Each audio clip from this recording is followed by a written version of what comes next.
Hello guys, स्वागत है आपके अपने channel English with teacher Shiv में। आज मैं आपको इस वीडियो में बताऊंगा कि कैसे एक जीरो लेवल का इंग्लिश स्पीकर बहुत ही अच्छी इंग्लिश बोलना सीख सकता है। जब हमारे सामने कोई बहुत अच्छी इंग्लिश बोल रहा होता है ना, तो हमारा भी मन करता काश मैं भी इसकी तरह अच्छी इंग्लिश बोल पाता। हमारा भी सपना होता कि मुझे भी एक फ्लुएंट स्पीकर बनना है। और सपने सिर्फ देखने से पूरे नहीं होते, करने से पूरे होते हैं। हेलो गाइस, मेरा नाम शिव है और आज मैं इस वीडियो में आपको बताऊंगा कि कैसे एक बिगिनर, जीरो लेवल का बिगिनर बहुत ही अच्छी इंग्लिश स्पीकिंग सीख सकता है। देखिए गाइस, सबसे पहली और ज़रूरी बात, सपने देखना बुरी बात नहीं है, बट उनको पूरा करने के लिए हमको इनिशिएटिव लेना पड़ता है। अगर आज मैंने ये सपना देखा है कि आज से 2 महीने बाद मैं एक बहुत अच्छा इंग्लिश स्पीकर बन जाऊँगा, तो सिर्फ देखने से सपने पूरे नहीं होंगे। आपको उन सपनों के लिए अपने क्रिएटिव आइडियाज़ का इस्तेमाल करना पड़ेगा। राइट। सेकेंड थिंग, हम ऐसे कई लोग हैं जिनके पास एक बहुत लेम एक्सक्यूज रहता है कि मेरे पास टाइम नहीं है। टाइम किसके पास है? टाइम किसी के पास नहीं है। टाइम निकालना पड़ता है। और क्यों निकालना पड़ता है, ये आप अपने से पूछिए।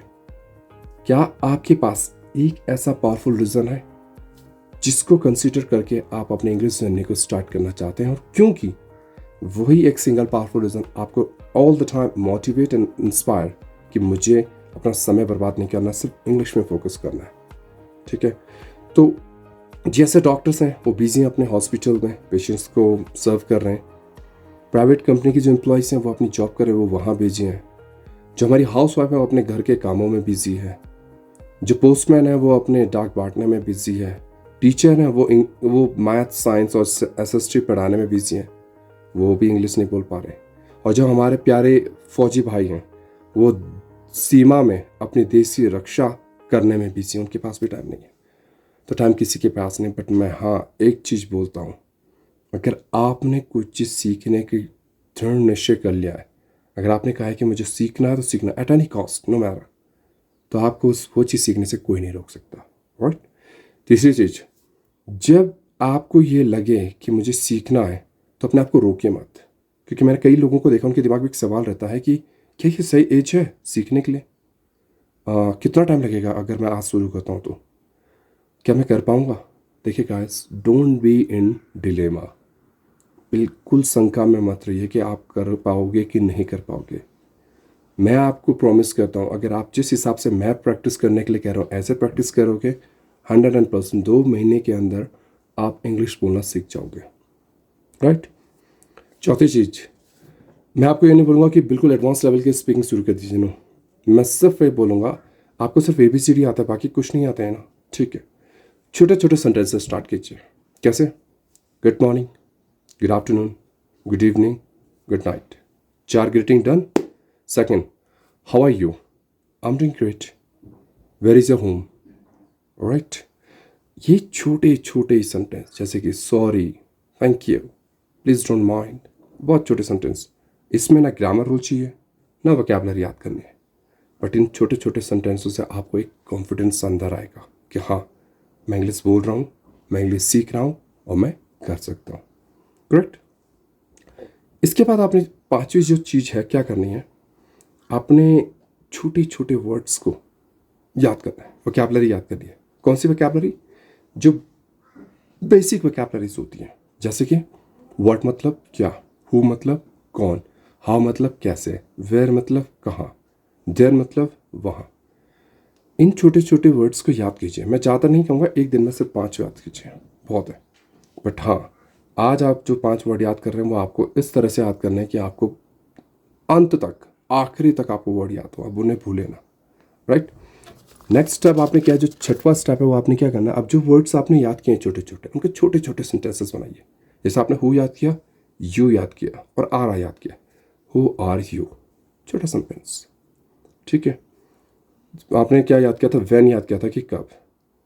व्हेन विल यू कम, आप कब आओगे। ठीक है।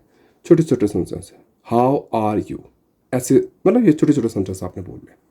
ठीक है, डन हो गया।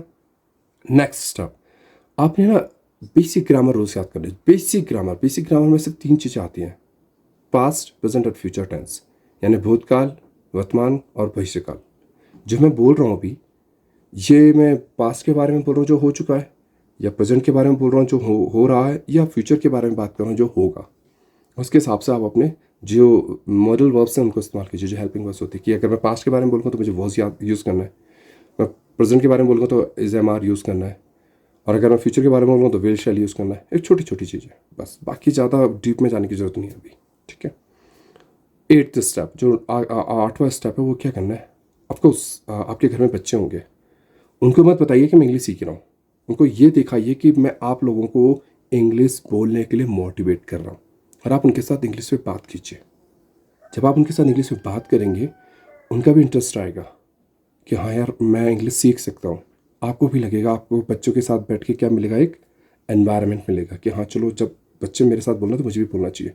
जैसे जब वो सुबह उठते हैं तो उनसे बोलिए गुड मॉर्निंग, दिन में स्कूल से आते हैं बोलिए गुड आफ्टरनून, शाम को खेलने जाते तो बोलिए गुड इवनिंग, रात को जब सोते हैं सोने से पहले बोलिए गुड नाइट। उस तरह से उनको, मतलब जो आप सीख रहे हैं ना वही आपने उनको भी सिखाना है। उनको ये नहीं बताना कि मैं सीख रहा हूँ, बट आपने उनको मतलब उनके साथ बात करनी है इस तरीके से, ठीक है।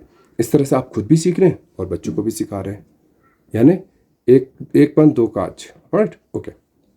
नेक्स्ट स्टेप इस क्या है, आपने ध्यान रखना है कि जब आप इंग्लिश सीख रहे हो ना तो प्रोकास्टिनेशन नहीं करना है। प्रोकास्टिनेशन का मतलब होता है टाल मटोल नहीं करना है। आज मेरी दोस्त की शादी है, आज मुझे पार्टी में जाना है, यार आज सुस्ती आ रही है, नहीं यार मुझे नींद आ रही है, आज मैं थका हुआ हूँ, छोड़ो क्या प्रैक्टिस करनी। अगर ये चीज़ें आपके दिमाग में आ गई तो फिर आप कभी नहीं सीख सकते। आज का जो काम है आज कीजिए, कल के लिए मत छोड़िए। आपने सुना होगा ना वो दोहा, काल करे सो आज करे सो अब, पल में परले होगी बहुरी करेगा कब। सेम चीज़ है। तो अगर आपने करना है तो आज कीजिए, कल के लिए मत छोड़िए, ठीक है। बिल्कुल लापरवाही नहीं बरतनी है। 2 महीने तो बिल्कुल डट के आपने इंग्लिश सीखनी है, और फिर आप देखिए चमत्कार। ओके, नेक्स्ट वन जो चीज़ है वो मैं ये बोलना चाहता हूँ, साथ थोड़ा ऑकवर्ड लगेगा बट सही बात है। बी शेमलेस, बिल्कुल शर्म नहीं करनी है। मीन्स बेइज्जत बन जाना है। इसका मतलब है कि कोई आपकी इंग्लिश सुन के आपको क्या बोल रहा है, इग्नोर इट। भाई क्या सोच रहा है, बहन क्या सोच रही है, मम्मी क्या बोलेगी, पापा क्या बोलेंगे, बच्चे क्या सोचेंगे, forget about all. Let them speak whatever they want to speak, let them. आपको पता है आप क्यों सीख रहे हो, क्या सीख रहे हो, कैसे सीख रहे हो। बाकी क्या सोचते हैं, just forget about them, right. Okay, इसके बाद आपने क्या करना है कि अपने आप को खुद मोटिवेट करना है। Be positive. आपने बोलना है, जब आप छोटे छोटे सेंटेंस बोलना शुरू कर दोगे ना, आपको अपने अंदर एक विश्वास आएगा कि हाँ मैं बोल सकता हूँ, मैं सीख सकता हूँ, ठीक है। ये चीज़ आपने करनी है। तो आपने पॉजिटिव रखना है कि यार मैं सीख रहा हूँ, मैं सीख सकता हूँ, और अगले 1-2 महीने में मैं बहुत अच्छा सीख जाऊँगा। देखो गाइज, जो भी चीज़ हम सीखते हैं ना, नहीं कुछ भी है, चाहे वो इंग्लिश है चाहे कोई भी चीज़ है, एक रात में तो कोई भी चमत्कार नहीं हो सकता। इट टेक्स टाइम, ठीक है, but we have to keep patience. सुना होगा आपने, सब्र का फल मीठा होता है। अपनी लर्निंग की प्रोसेस को एंजॉय कीजिए, अपने लिए इंग्लिश स्पीकिंग का एनवायरनमेंट खुद तैयार कीजिए। कोशिश कीजिए कि अपने आप को, जो आपकी मातृभाषा है हिंदी, बंगाली, मराठी, उससे कुछ दिन के लिए डिटैच कर लीजिए, सेपरेट कर दीजिए। अगर आप सोच भी रहे ना, वो भी इंग्लिश में सोचिए। आप कुछ बात कर रहे हैं किसी से, इंग्लिश में बात कीजिए। कुछ लिख रहे हो तो इंग्लिश में लिखिए, कुछ टाइप कर रहे हो तो इंग्लिश में लिखिए, गाने इंग्लिश में सुनिए, मूवी इंग्लिश में देखिए। छोटी छोटी चीज़ें, मैं आपको सच बता रहा हूँ, आपको ये खुद पता भी नहीं चलेगा कि मैंने शुरू कब किया था और आज देखो मैं इतना अच्छा इंग्लिश स्पीकर बन गया हूँ। But again, be confident, keep patience, enjoy the process of learning, and I'm damn sure one day you can become the best version of yourself, the masterpiece of yours, and you would sound more proficient and eloquent, right? अगर आपको ये video पसंद आए तो please guys subscribe कीजिएगा, और bell icon को press करना मत भूलिएगा, क्योंकि इसी तरह की कुछ खास वीडियोस अभी आपको आगे मिलती रहेंगी। Okay guys, so keep talking, keep learning and keep shining. Bye bye.